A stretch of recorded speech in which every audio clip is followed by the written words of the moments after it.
আসসালামু আলাইকুম রহমতুল্লাহ। রাজধানী ঢাকার অন্যতম একটি দর্শনীয় স্থান জিয়া উদ্যান বা চন্দ্রিমা উদ্যান। ঢাকা শহরের প্রাণকেন্দ্রে সংসদ ভবনের পাশে ৭৪ একর জমির উপর গড়ে উঠেছে এই উদ্যানটি। মরহুম শহীদ প্রেসিডেন্ট জিয়াউর রহমানের সমাধি এখানে অবস্থিত।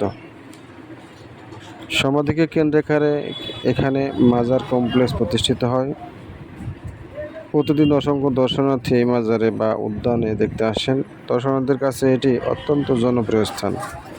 এখানে জাতীয় সংসদ ভবন এবং লেক থাকায় সব ধরনের দর্শনার্থীদের কাছে এটি অত্যন্ত জনপ্রিয়। প্রথমে এই উদ্যানটির নাম ছিল চন্দ্রিমা উদ্যান। বিএনপি চেয়ারপারসন বেগম খালেদা জিয়া ক্ষমতায় আসার পর জিয়াউর রহমানের কবর এই উদ্যানে থাকায় এই উদ্যানের নামকরণ করা হয় জিয়া উদ্যান। প্রত্যেকটা দর্শনার্থীদের কাছে এই জিয়া উদ্যানটি অত্যন্ত জনপ্রিয়। এখানে যে লেকের উপর একটি ব্রিজ আছে, ব্রিজটা অত্যন্ত সুন্দর এবং দেখার মতো, এবং জিয়ার যে কবর এখান থেকে দেখা যাচ্ছে, যে মাজার কমপ্লেক্সটি এখান থেকে দেখতে পাচ্ছেন অত্যন্ত সুন্দর। মানুষ এখানে প্রতিদিন ভিড় করে এবং এখানে এসে ছবি তুলে, এখানে এসে পিকচার তুলে, এখানে এসে ঘুরতে যায়।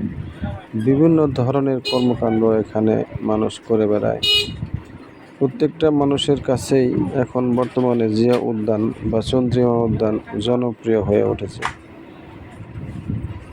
এর সবুজে ঘেরা চারিদিকে নানা ধরনের গাছপালা এবং ছোট ছোট ঝাউ গাছ এবং মাঝখান দিয়ে রাস্তা, দেখতে অত্যন্ত সুন্দর।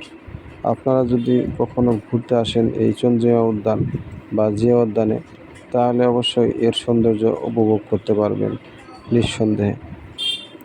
আমরাও সেই সূত্রে এখানে ঘুরতে এসেছিলাম এবং দেখতে পাচ্ছি অত্যন্ত সুন্দর এই চন্দ্রিমা উদ্যান বা জিয়া উদ্যান। মরহুম প্রেসিডেন্ট জিয়াউর রহমানের সমাধি এখান থেকে দেখা